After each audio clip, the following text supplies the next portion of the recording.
Ačiū bendruomenė, ačiū visi žiūrintieji, kad suruošėte aktyviai klausimus mūsų sportui. Tiem, kurie prisijungia dabar pirmą kartą arba dar apie tai negirdėjo, skeletono sportas yra tiesiog tęstinė skeletono pokalbio dalis, kur svečias susiduria su jūsų klausimais. Jūs juos parašot,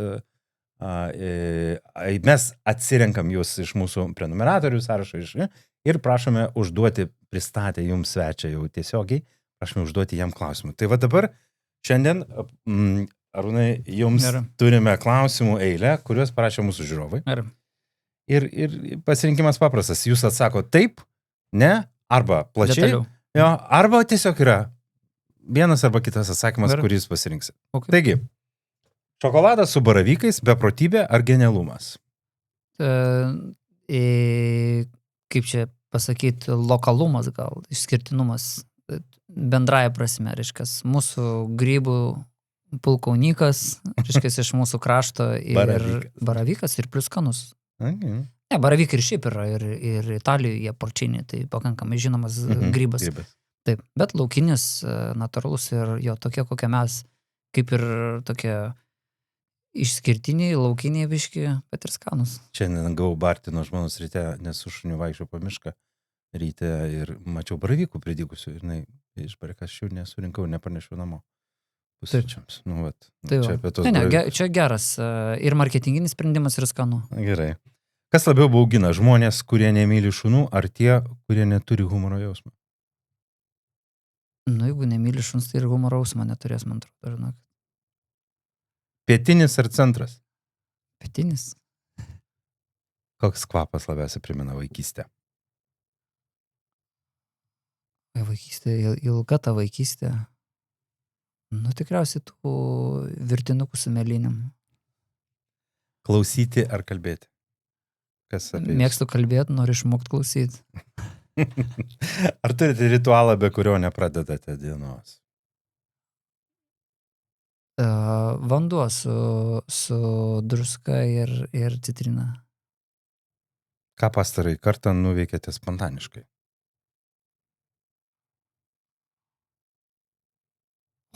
Spontaniškai. Nežinau, tikriausiai spontaniškai, tai čia visus kartus, kuriuos prisimenu, tai žmonai kažką nupirku. Be galvojant tiesiog, reikia kažką žmonai nupirkti, pumti. Gerai. Kurti yra vienam ar komandoje geriau jums? Idėjos gimsta vienam, o bendra kūryba, tai yra daug žmonių, kurie tai daro. Tai gal tokia idėjos vis tiek gimsta pavieniui. Apie jūs, jeigu toks klausimas, kurti verslą ar kurti meną? Kas arčiau? Tai čia susiję šitie dalykai. Šiaip iš meno galim ir gerą verslą padaryti. O iš verslo galima ir meną padaryti. Tai susiję. Šiaip man sunkiau meną, kur giliau reikia lysti, o verslas truputį lengviau.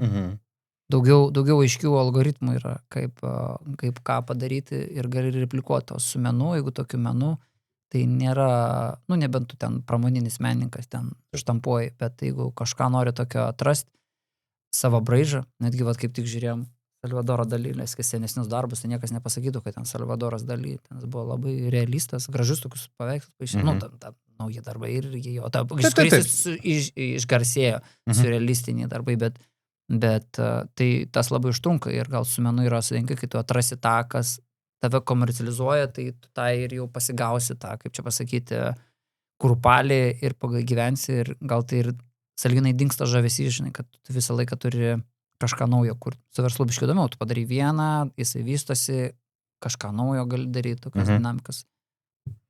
Ar klausot muziką? Ir kokią muziką klausot dirbdamas? Tai geriausiai klausytis kažką vieno ir kaip mantra, kad skamba, tai čia labiausiai padeda. Šiaip daug muzikos, nes muzika ir daug gyvenimo mano užėmė ir tiek ir groju, ir šiaip naudoju instrumentus smegenų lavinimui, tai tiek pianiną, tiek mušamosius, kadangi dirba skirtingos rankos, skirtingos kojos, jeigu su būgnais, su pianinu irgi skirtingos smegenų dalis, Tai čia privaloma visiems, aš manau, ne dėl muzikos, o dėl smegenų darbo, dėl motorikos. O klausau, žinokit, įvairiai. Tiesiog irgi čia yra tas žinojimas, kad tau ta muzika tinka. Nu, negali pasakyti, meno irgi nelabai gali apibūdinti, kad čia geras menas. Nu, gali meistrystę įvertinti. Reiškia, kad tikrai užtruko daug laiko pasiekti tam tikrą meistrystės lygį. Bet kartais ir net kažkas labai paprasto gali sužavėti ir tas žinoti, kad va, man kelia tam tikras mintis.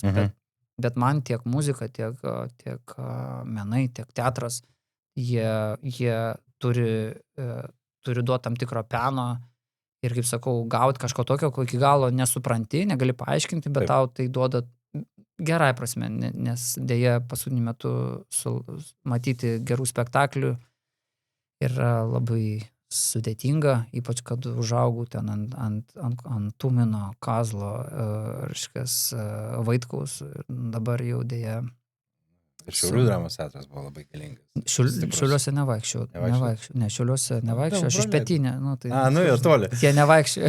Bet jeigu kalbėti apie muziką, tai aš noriu priminti mūsų žiūrovams, nes mūsų bendruomenė tikrai žino, mes Spotify'e kartu su svečiu renkame taip vadinamą skeletoną The Playlist. Aha. Tai yra, aš prašau svečio, kad atsiųstų man sąrašą 1, 2, 3, 5. Epizodų yra 10 dainų, kurios siejasi su epizodu. Mes negalim dėl YouTube apribojimų leisti čia muziką, bet būtų fainai kaip DJ, kad pamiksuotume kažkas fone. Tai tą gali pasidaryti bet kuris klausytas, įsijungęs Spotify mūsų sąrašą. Tai vat Arūno muziką tikrai rasite, bus nuorodos išėjus epizodui. O, liuks. Toliau, miestas ar gamta? Ir tas. Kas labiau? Man patinka, kai miestas yra gamtos. Tai, kaip Vilnius. Kaip Vilnius, kaip, pavyzdžiui, Skandinavija visa turi neteisiškai apibrėžta, kad per 20 minučių nuo savo namų turi pasiekti parką ar gamtą. Reiškia, taip urbanistiškai projektuojami miestai. Tai taip, tokie nedideli, nesargini, bet miestai su gamta. Patinka jausti pulsą ir kad gali išeiti, reiškias, ir būti mieste tarp žmonių, tarp tos energijos, bet ir puikiai jaučiuos gamtoj vienas, žvejoti ar tiesiog būti, vaikščioti basom, man viskas tinka. Žmonės prieš užduodami klausimą jums, aiškiai, neužteko jiems, ką mes atsiuntėm apie jūs tokį pristatymą, pasigūglino, bet yra tokių paprastų klausimų, kurie ir man labai užpildytų gražiai žinojimą apie jūs. Šunys ar katės?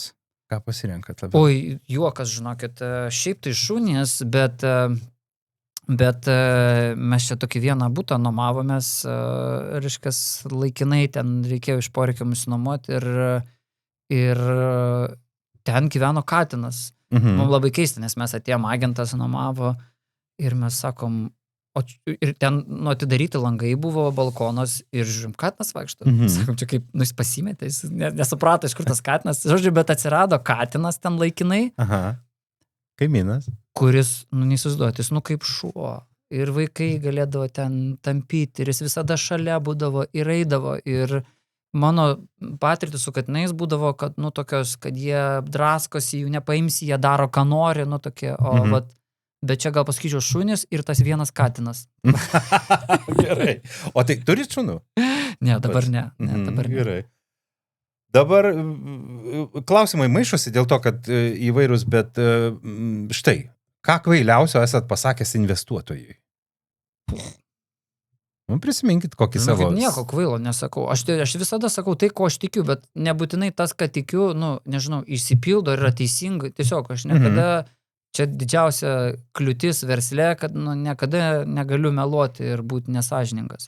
Ir žinot, kai darai produktą, darai viską, kad jis būtų geras. Žinau, kad galim padaryti prasčiau, ten greičiau, su daugiau pinigų paprašyti, bet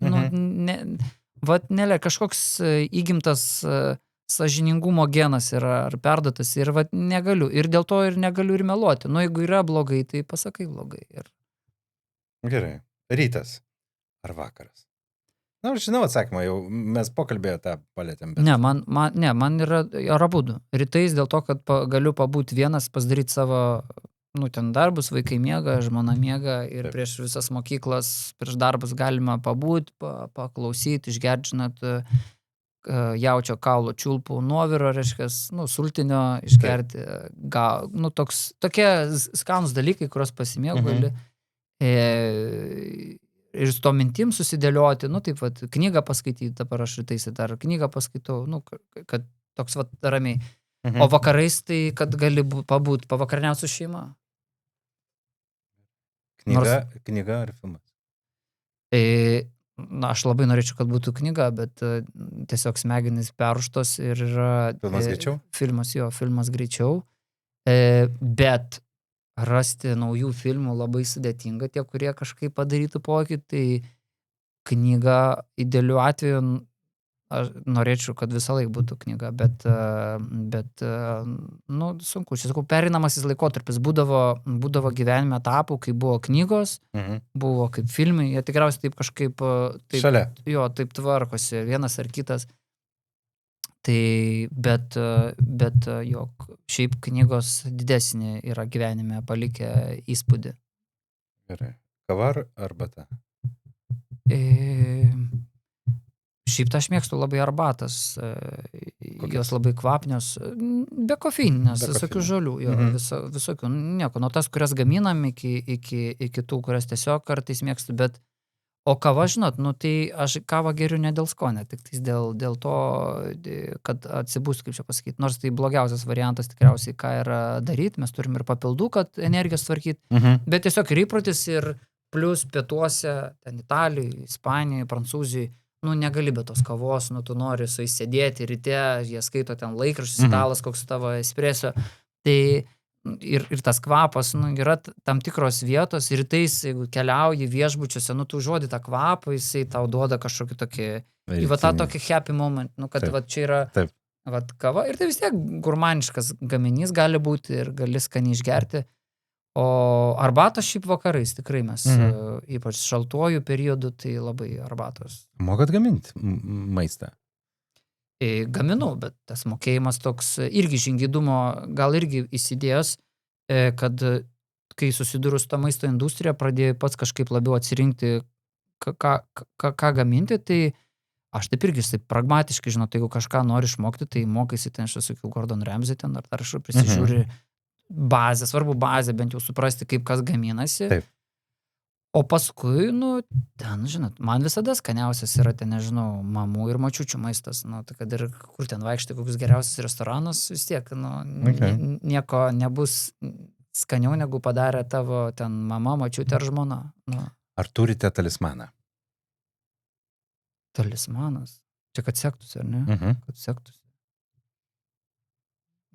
Aš manau, pozityvumas tikriausiai yra talismanas. Ne materialus dalykas. Nėra kažkokių, nelabai, aš čia manau, kažkoks užsikodavimas yra tada gal kažkaip jau, dar kartą, kad aš manau, kad energija tai jinai svarbiau negu kažkokį materialų dalyką turėti, taip pat savo, manau, į koją šauni, reiškia, kad priklausomus nuo kažkokio daikto. Apriboji save, ne?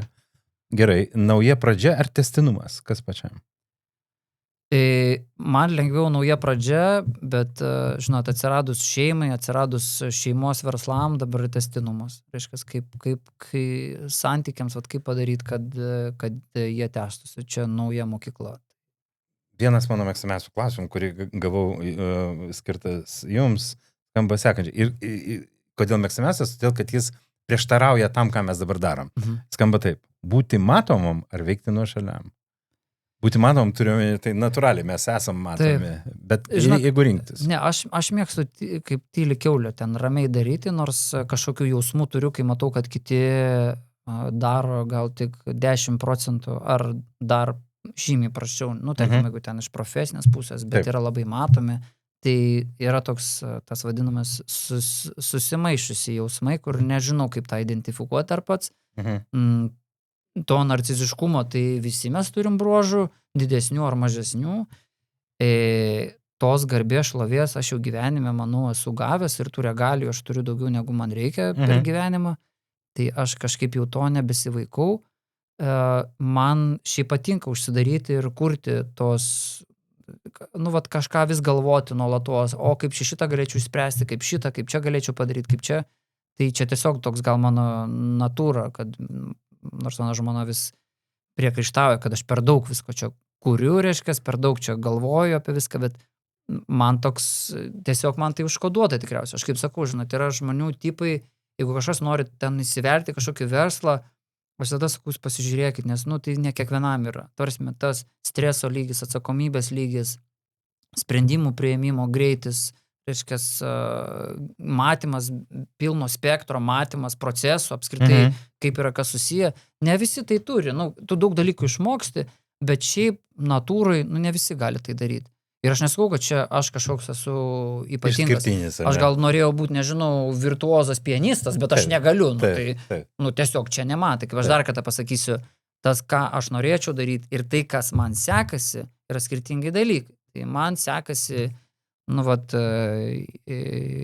kurti tokius bendras kažkokias sistemas, kurios pritraukia kažkokius žmonės, pritraukia kažkokius įvykius ir iš jų kažką padaryti, kur, bet, nu, tas įvertinimas, nu, aš nesibėdinu, man irgi malonu pasiglostyti save, kad va, čia japonai, va, amerikiečiai, čia mus pastebi, perka, va, čia mūsų ten koks didžiulis vaistinių tinklas, Jungtinėj Karalystėj ten įsivedinėja mūsų produktus, o mes čia, ten, žinau, dar prieš 2 metus, ar ten prieš metus rankutėm ten virtuviai, ten lipdukus klijuodavom. Nu, tai, aišku, yra toks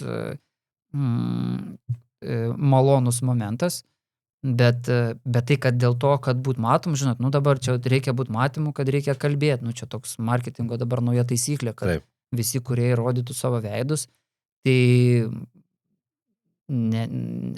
kaip aš kaip ir visi turiu daug kompleksų ir aš čia blogas ir čia blogas ir kad čia, žinai, klausyt ir čia ir ne tas kampas man čia ir ne taip aš čia sakau ir kalba netaisyklinga ir daugiau knygų reikia skaityti, žinot, čia daug ką galiu prigalvoti, tai nuoširdžiai, jeigu nori būti matomas, aš manau, labai daug praktikos reikia, nu ir B, daug darbo. Čia, aišku, išmoksim šitą dalyką, žinot, man kažkada MTV laikais aš pats padėdavau ten iš nieko, vadinkim, padaryti žvaigždės, reiškia, nuo tos matomus vedėjus laikų, tai ten yra daug darbo ir tai nėra lengva, tai tikrai labai sunku susidėlioti savo artikuliaciją, susidėlioti savo stovėseną, susidėlioti savo kalbą, savo minčių eigą visą. Nes, nu, tai yra sudėtingi tokie dalykai, bet tai yra įgūdis. Ir, nu, mūsų, vat, visi norim būti matomi, ten kalbėti, bet daugumą, nu, šiaip realiai reikėtų išmokti tai daryti, praktikuotis. Ir tai, jeigu tai planuojat, kad tai jūsų darbas, mano, čia nei darbas, nei ką. Tai tas matomas, žinot, nu, taip malonu, kad, bet aš paskui galvoju, o kam tas malonumas? Nu, žinot, seniau reikėdavo būti matomu, kad susirasti moterį. Antra pusė. Nu, kai vienas būdavai, taip, tai, nu, ten eidavai medžioti, reiškia, vadinkim kaip nori. Nu, tai tu norėjai būti matomas, nu, kad tau lengviau, bet tai vėl yra elementariai tas pats, tie patys instinktų lygmenyje principai, kaip aš sakau, tie dalykai nesikeičia, žinot, mes turim ten palikti palikuonį, žinot, apginti teritoriją ir gauti maisto. Nu, čia tie 3 dalykai, jie visada tokie pat. Tai matomumas tas tikriausiai reikalingas tik dėl vieno, kad palikti palikuonį, o gauti maisto ir teritoriją savo apginti matomumo ten nereikia. Gerai. Dar keli dalykai. Ko išmokot iš savo vaikų? Arba ko mokotės? Mokomės. Jo, vienas dalykas klausyti, nes, nu, tai, ką jie sako, yra ne tai, ką jie sako, o surasti priežastį, kur iš tikrųjų yra tas dėmesio reikalavimas, ten irzlumas, kaip tas nihilistiškumas, kad kažko nenori, nedarys, taip toliau. Tai yra sunkiausias dalykas išmokti iš tikrųjų išgirsti ir tai yra, kad, nu, mūsų atspindys, mes tėvai kalti dėl to. Aišku, betarpiškos meilės išmoksti. Nu, ta tiesiog, kur yra, jinai tokia vienintelė yra, reiškia, savo vaikui. Nu, tu turi tokią, kur jinai tiesiog, nu, neturi niekam, nu, kaip ir, nu, žmona sako, kad ir kas nutiko, aš vis tiek, kad ir mano dukra neteisė, aš vis tiek ją ginsiu, nu, tarkim, kaip pavyzdys, ne? Nes, tai va tos tokios betarpiškos meilės ir mokaisi visą laiką, tos tokios tyros meilės, nu, kur, tiesiog, va, tu žinai, kad ją turi, tu jos niekada neturėjai, dėl to sakau, tas pjūvis tarp prieš būnant tėvais ir po, yra kardinaliai skirtingi ir dėl to labai kartais sunku kalbėti su žmonėm, kurie dar neturi tų vaikų ir kai kurios dalykus išaiškinti, kad kaip pas tave kitaip susidėlioja visi dalykai. Jo, tai va tas ir ir man, aišku, su vaikais tai dar, tokio kantrybės, žinot, kad, jeigu jis lėtai ryšasi tuos raištelius, tai jis ryšasi lėtai, žinot. Ten jį skubinant nepaskubinsi, ten dar labiau, užaštrinti situaciją. Tai suprasti, kad, viskas žymiai lėčiau turi vykti, kad jeigu jau ruošies kokiam ten atostogam, tai kad čia bus ilgas procesas. Gerai. Tai jo. Ar turit mėgstamą lietuvišką žodį? Ne. Ar galite išsirinkti kokį vieną? Mėgstamas žodis? Kur dažnai naudojat, pavyzdžiui? Ne, neatsimintų? Ne. Čia žmonos klausti. Gerai. O ką, paskutinis klausimas. Ar tikite atsitiktinumais? Ar viskas šioje žemėje yra matematiškai logiška, net ir chaosas? Gal pradėsiu chaosas, tai apibrėžtas kaip labai tvarkinga sistema matematiškai, šiaip. Tai jinai labai tvarkinga sistema yra. O atsitiktinumai ir taip ir ne. Jeigu žiūrėtume mes, kad pritraukiam tai, kas mes esam, tai atsitiktinumų nėra. Jie tiesiog atsitinka, tiesiog jūs gal dar nesuvokat, kad jie taip atsitinka. Dėl to sakau, žmonės dažnai atsirenka nematyti to gyvenimo, nematyti tos nepatogios tiesos, kuri yra. Tai mes dėl to sakom, čia atsitiktinumas. Neatsitiktinumas iš tikrųjų vyko taip, kaip ir turėjo įvykti. Tik tais, jūs dar nenorit pripažinti, kad tai įvyko ir tai turėjo įvykti. Tai to atsitiktinumų nėra. Aš žinau, kad mes patys savo laimės kalviai ir tai, kas pas mus gyvenime vyksta, yra mūsų kaltė. Kad ir kaip aš tą nenoriu, kaip ir visi kiti pripažinti ir kad čia kiti kalti ir čia kitų problemos. Ne, atsitiktinumų nėra, yra jūsų, tai ką jūs, apie ką galvojat, kokius jūsų mintis, ką jūs pritraukėt. Tai vad, kaip sakau, kuo dažniau būsiu tam savo laimės to būsenoj, tikėtina, kad ir pritrauks laimingo atsitiktinumų daugiau. Arūnai, ačiū. Nuostabus pokalbis, laikas ištirpo. Tai... Net nepajutau. Ačiū, kad žiūrėjote. Čia buvo Skeletono spurtas. Aš Giedrius Ledas. Prenumeruokit ir komentuokit. Save saugokit.